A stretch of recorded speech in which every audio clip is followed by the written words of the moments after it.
पहाड़ियों की तलहटी में बसा एक छोटा सा गांव था जिसका नाम था सुल्तानपुर। पहाड़ी इलाकों में घर साथ साथ नहीं होते, एक दूसरे से काफी दूर दूर होते हैं। बड़ी मुश्किल से इस गांव में 40 घर थे। इस गांव में एक नाई रहता था जिसका नाम था रघु। रघु बहुत ही नेक, ईमानदार और भगवान पर भरोसा रखने वाला आदमी था। उसकी ईमानदारी के कारण लोग उसे बड़ा आदर और सम्मान देते थे। भगवान की दया से उसके पास 5 बच्चे थे। उसकी पत्नी भी बड़ी ही समझदार और नेक औरत थी। नाई की अभी जवानी भी पूरी तरह नहीं गुजरी कि उसे एक गहरा झटका लगा। उसकी जीवन संगिनी उसका साथ छोड़ गई। सर्दियों के दिन थे। नाई की पत्नी को निमोनिया ने घेर लिया। गांव के वैद्य को दिखाया मगर कोई फायदा नहीं हुआ। किसी अस्पताल तक ले जाने की नौबत ही नहीं आई कि नाई की पत्नी मर गई। नाई की तो जैसे दुनिया ही बदल गई। उसके बच्चे भी अभी ज्यादा बड़े नहीं थे।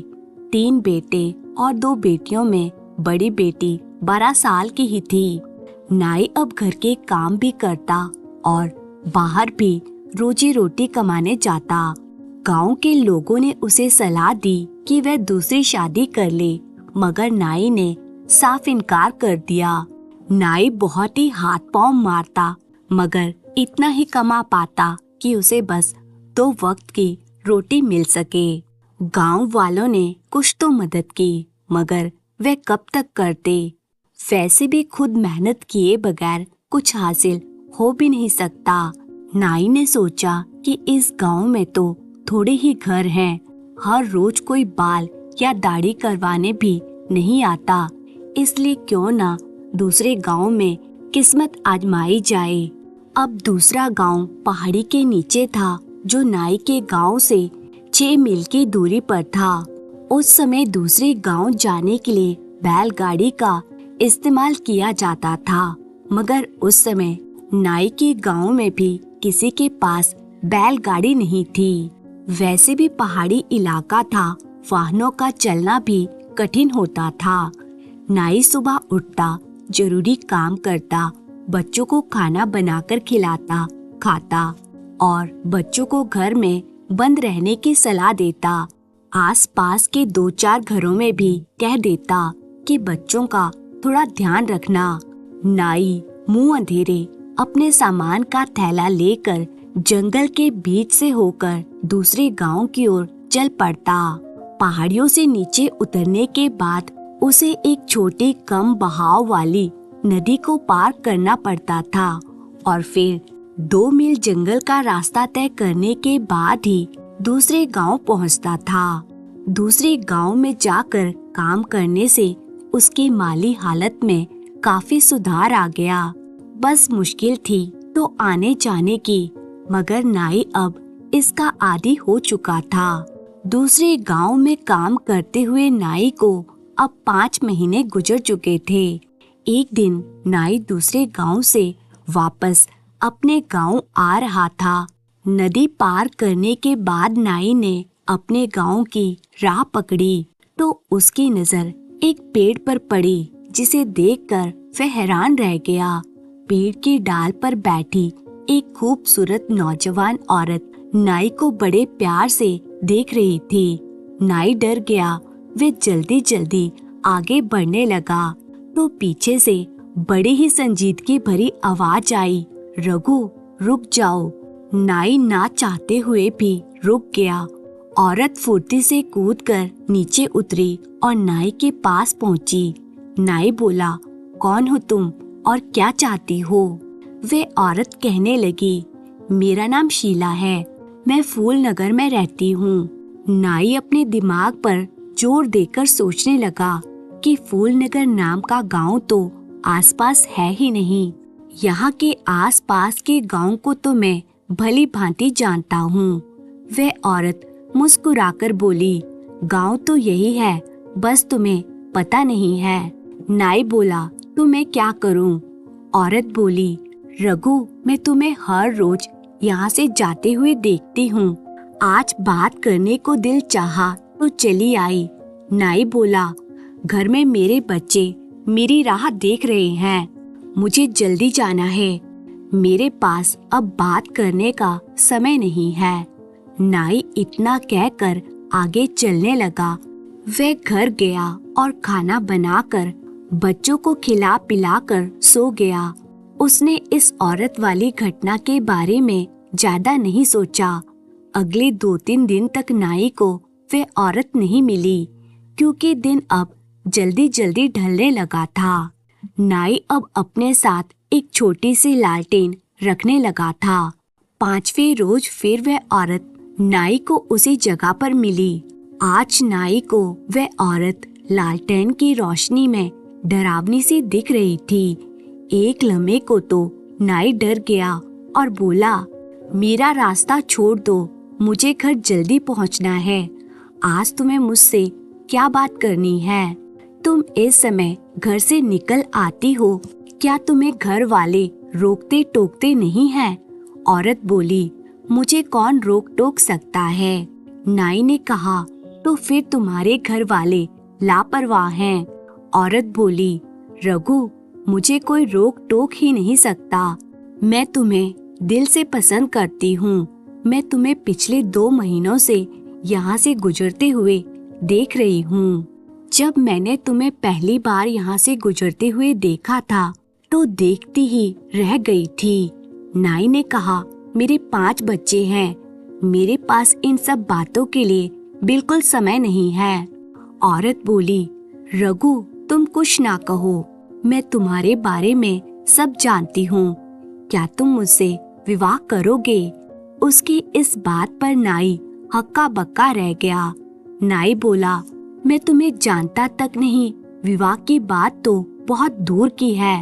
मैं बच्चों का पेट मुश्किल से पाल पाता हूँ। शादी का बोझ उठाना अब मेरे बस में नहीं है। औरत बोली, रघु, अगर तुम मुझसे विवाह कर लोगे तो तुम्हारे घर की हालत सुधर सकती है। नाई ने कहा, अरे वाह, तुम्हारे पास क्या अलादीन का चिराग है? औरत बोली, सोच लेना रघु, मैं तुम्हें यही मिलती रहूंगी। इतना कहकर औरत पेड़ों की झाड़ियों में गायब हो गई। नाई भी बड़बड़ाता हुआ अपनी राह चल पड़ा। पगला गई है। अगले रोज फिर उसी जगह वह औरत नाई से बोली, रघु, तुमने क्या सोचा? नाई बोला, तुम्हें मुझ में क्या नजर आया? तुम्हें पता भी है कि मेरे 5 बच्चे हैं। तुम्हारे घर वाले राजी भी नहीं होंगे। औरत बोली, तुम यह सब बातें छोड़ो, यह बताओ कि विवाह करोगे या नहीं? नाई ने जवाब दिया, नहीं। औरत ने कहा, सोच लो रघु, तुम्हारे पास अब भी समय है। इतना कहकर वह औरत फिर वापस चली गई। अगले दिन नाई का काम में मन बिल्कुल नहीं लग रहा था। वे जिस गांव में काम करने जाता था, उस गांव में एक बहुत ही बुजुर्ग आदमी रहते थे। नाई अब उनके पास गया और खुद के साथ हो रही सारी घटना उन्हें कह सुनाई। वे बुजुर्ग कहने लगे, रघु, मैंने भी फूल नगर नाम का गांव आज तक नहीं सुना। रघु, तुम आज ऐसा करना, जब वे तुम्हें मिले तो उसे बातों में उलझा कर रखना और उसकी आंखों को गौर से देखना कि वह अपनी पलकें झपकाती है या नहीं। एक बात और, तुम उसके पाँव भी देखना कि पंजे कौन सी तरफ हैं। कल आकर तुम मुझे यह सब बताना। इतना कहकर बुजुर्ग कुछ सोचने लगा। नाई ने अब अपने गांव की राह ली। नाई जब नदी पार करके उस जगह पहुंचा तो वे औरत वहीं उस पेड़ पर बैठी नजर आई। नाई ने उसे ध्यान से देखा। वह पेड़ से नीचे उतरी और रघु के पास आ गई और बड़े प्यार से बोली, रघु, तुमने आज देर कर दी। नाई बोला, हाँ, आज काम ज्यादा था। नाई उसकी आंखों को ध्यान से देखने लगा। उसकी आंखों में अजीब सी चमक थी और साथ ही साथ दहशत भी थी। नाई एक बार तो चकरा गया। फिर वे अपने आप को संभालते हुए उसके पैरों की ओर देखने लगा, मगर उसके लंबे लहंगे की वजह से पैरों को देख ना पाया। फिर नाई को अचानक कुछ सूझा और वे कहने लगा, अरे मैं आज तुम्हारे लिए पायल लाया हूँ। इतना कहकर नाई अपने थैले को झूठ मूठ ही टटोलने लगा। औरत ने खुशी से अपने लहंगे को ऊपर किया और बोली, लाओ तो रघु पहना दो मुझे पायल। नाई ने जब यह देखा तो डर से उसका मुंह खुला का खुला रह गया। वह फिर जल्दी से बोला, अरे लगता है दुकान पर ही भूल आया हूँ, कल लाऊंगा। औरत ने खुशी से कहा, ठीक है रघु, कल जरूर लेकर आना, मैं तुम्हारा इंतजार करूंगी। इतना कहकर औरत पेड़ों की झाड़ियों में चली गई। नाई जल्दी जल्दी चलता हुआ अपने घर पहुंचा। उसने घर पहुंचकर सारे काम किए, बच्चों को खाना खिलाया, फिर बिस्तर पर सो गया। बिस्तर पर वह लेट तो गया, पर सारी रात उसे नींद नहीं आई। अगले दिन सुबह नाई ने अपने काम निपटाए और दूसरे गांव पहुंच गया। वह सीधा बुजुर्ग के पास गया और उसे कल बीती सारी घटना बताई। बुजुर्ग ने कहा, मुझे जिस बात का डर था वही हुआ। नाई बोला, क्या मतलब है? बुजुर्ग बोला, उसने तुम्हें अपने गांव का नाम फूलनगर बताया है। दरअसल उसने अपनी दुनिया के गांव का नाम तुम्हें बताया है। उनकी अपनी एक दुनिया होती है, कभी कभी गलती से वे हमारी दुनिया में आ जाते हैं। नाई बोला, जी आप मुझे साफ साफ बताइए, मुझे कुछ समझ नहीं आ रहा। बुजुर्ग बोला, रघु तुम जिसे औरत समझ रहे हो, दरअसल वह एक भूतनी है जो तुमसे सच्चा प्यार कर बैठी है। बुजुर्ग की बात सुनकर नाई के चेहरे का रंग उड़ने लगा। नाई बोला, तो अब मैं क्या करूं? बुजुर्ग बोले, वह तुम्हें नुकसान भी पहुंचा सकती है अगर तुम उसका कहा नहीं मानोगे तो। नाई बोला, तो फिर मैं क्या करूं? बुजुर्ग ने कहा, तुम्हें उसे मीठी मीठी बातों में उलझाकर उसके बाल काट लेने हैं और फिर वह तुम्हारे बस में हो जाएगी, कभी तुम्हारे खिलाफ नहीं जा पाएगी। मगर याद रखना, कटे हुए बाल उसके हाथ नहीं लगने चाहिए। उसके बालों को ऐसी जगह छुपा देना जहां उन्हें वह ढूंढ न सके। नाई ने कहा, मैं उसे गुलाम नहीं बनाना चाहता, बल्कि अपनी जान छुड़ाना चाहता हूँ। बुजुर्ग बोले, उससे छुटकारा पाना इतना आसान नहीं है। तुम उससे प्यार भरी बातें करो, जब वह तुम्हारे काबू में आ जाएगी तो अपने बारे में सच सच बता देगी। मेरी मानो तो उसे अपने बस में करके देखो, नहीं तो वे हर हाल में तुम्हें बर्बाद कर देगी अगर तुम उसके कहे अनुसार नहीं चलोगे तो। नाई अब दिन भर सोचता रहा और जब सांझ डली तो अपने गांव की तरफ चल पड़ा। आज वे औरत फिर उसे उसी जगह पर मिली, खूबसूरत भी लग रही थी। नाई ने उसे यह महसूस ही नहीं होने दिया कि वह उसका राज अब जान चुका है। नाई के मन में अब उसके बाल काटने की योजना चल रही थी। अरे तुम्हारी पायल, नाई ये कहते हुए अपने थैले को जमीन पर रखकर उसे टटोलने लगा। तभी वह औरत पायल को देखने की उत्सुकता से नीचे झुकी तो नाई ने अपने तरीके से उसके चेहरे के पास लटकते बालों की लट को झट से काट लिया। अब वह औरत जोर जोर से रोने लगी और डरावने रूप में आ गई। उसे देखकर नाई को बड़ा डर लग रहा था। औरत बोली, रघु तुमने मेरे साथ धोखा किया है, तुमने मेरे प्यार का फायदा उठाया है। मैं तो वैसे भी तुम्हारी गुलाम थी, मगर यह तुमने मेरे बाल काट कर अच्छा नहीं किया। नाई बोला, अच्छा तो पहले तुम अपने उसी रूप में आओ और अपने बारे में सब सच सच बताओ। औरत अपने खूबसूरत रूप में आ गई। और कहने लगी, मेरा नाम शीला है, हमारी बस्ती फूल नगर में है। एक दिन मैं घूमती हुई इधर आ निकली। मैंने जब तुम्हें शाम को यहाँ से गुजरते हुए देखा तो मैं तुम पर मोहित हो गई। अब तो मैं तुम्हारी गुलाम हूँ। बताओ तुम्हारे लिए क्या कर सकती हूँ। नाई ने कहा, अब मुझे तुमसे कोई डर नहीं है। मैं तुम्हें अपने घर ले जा सकता हूँ, मगर मेरे बच्चों के सामने अपने असली रूप में कभी भी आने की कोशिश मत करना। कभी मेरे बच्चे तुम्हारे उल्टे पांव देख ना पाए और गांव में भी तुम्हारे राज का पता नहीं चल पाए, वरना तुम जानती हो कि तुम मेरे काबू में हो।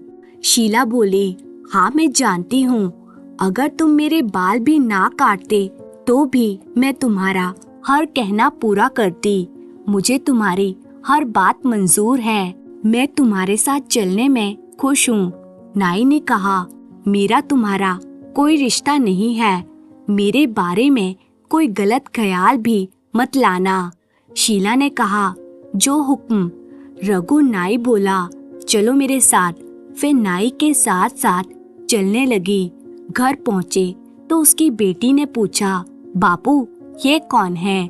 नाई ने कहा, बच्चों ये तुम्हारी नई माँ है। बच्चे घर में माँ को पाकर बड़े खुश हुए। नाई खाना बनाने लगा तो शीला बोली, आज से तुम खाना बनाने के झंझट से आजाद हो। घर के काम की सारी जिम्मेदारियां मेरी है। सच में अब नाई की दुनिया ही बदल गई थी। सब काम घर के अपने आप होने लगे।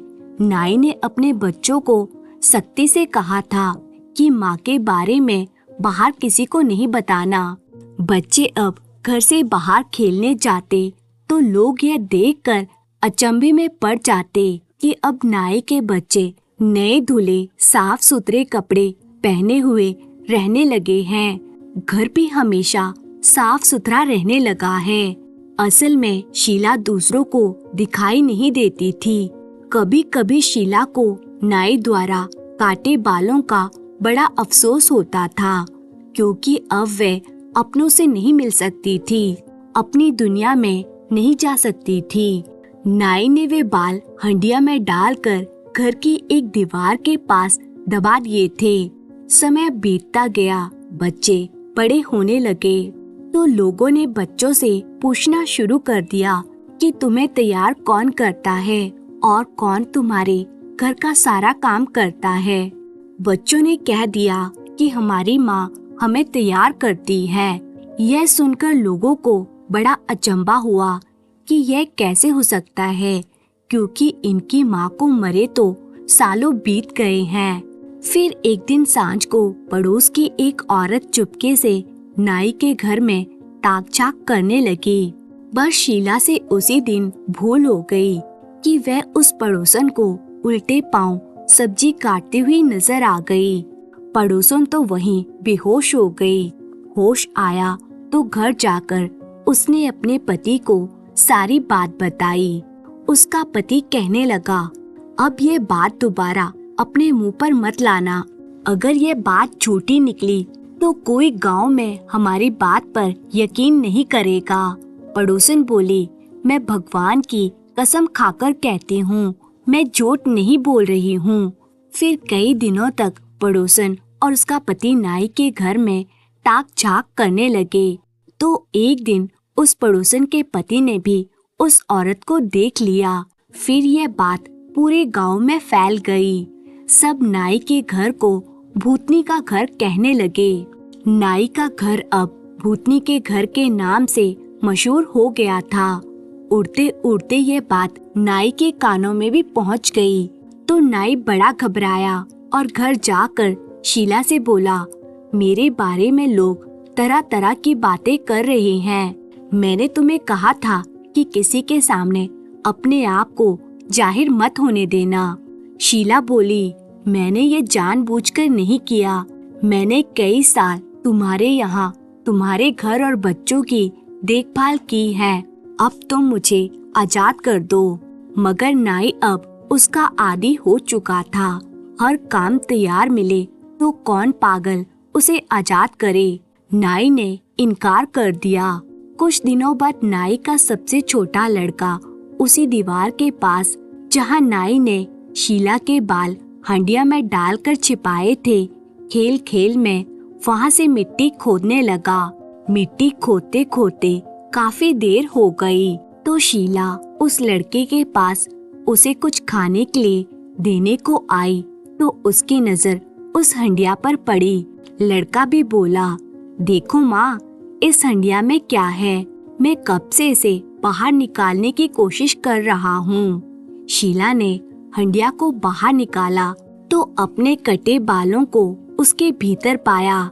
शीला ने झट से वह बाल लिए और उन्हें चूल्हे में डालकर जला दिया। अब शीला नाई की कैद से आजाद थी।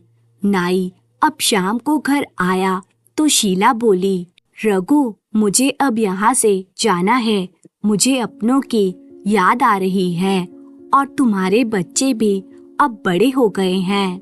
यदि मैं तुम्हारी गुलामी करती रही और इसी दौरान अगर तुम इस दुनिया से चल बसे तो मैं यहीं इस घर में कैद होकर रह जाऊंगी। नाई बोला, हरगिज नहीं। शीला बोली, मैं तो तुम्हें देख रही थी, मैं तो आजाद हूँ। तुम मेरे उन कटे हुए बालों की सुरक्षा नहीं कर सके। मैं जाने से पहले तुम्हारे लिए उस हंडिया में कुछ छोड़कर जा रही हूँ, क्योंकि मैं तुमसे सच्चा प्रेम करती हूँ। मैं तुम्हें इतना कुछ दे जाऊंगी कि तुम्हारी अगली जिंदगी आराम से कटेगी। इतना कहकर शीला वहाँ से गायब हो गई। नाई उसे आवाज देता रहा लेकिन वे नहीं रुकी। नाई अपना सिर पीट पीट कर रोने लगा। नाई ने हंडिया को तलाश किया तो उसमें ढेर सारे सोने के सिक्के निकले, जिन्हें देखकर वह खुश हो गया और सोचने लगा कि अब मेरी आगे की जिंदगी आराम से कट जाएगी। इसी गांव में रहते रहते वह इस कलंक को धो नहीं सका।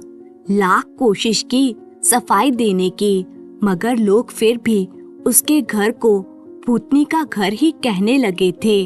अंत में नाई ने शहर में दूसरा घर ले लिया और अपने बच्चों के साथ वहीं रहने लगा।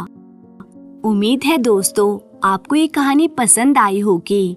तो कहानी अगर पसंद आई है तो इसे लाइक कीजिए और इसी तरह की कहानियाँ देखने के लिए चैनल को सब्सक्राइब कर लीजिए। आपका बहुत बहुत धन्यवाद।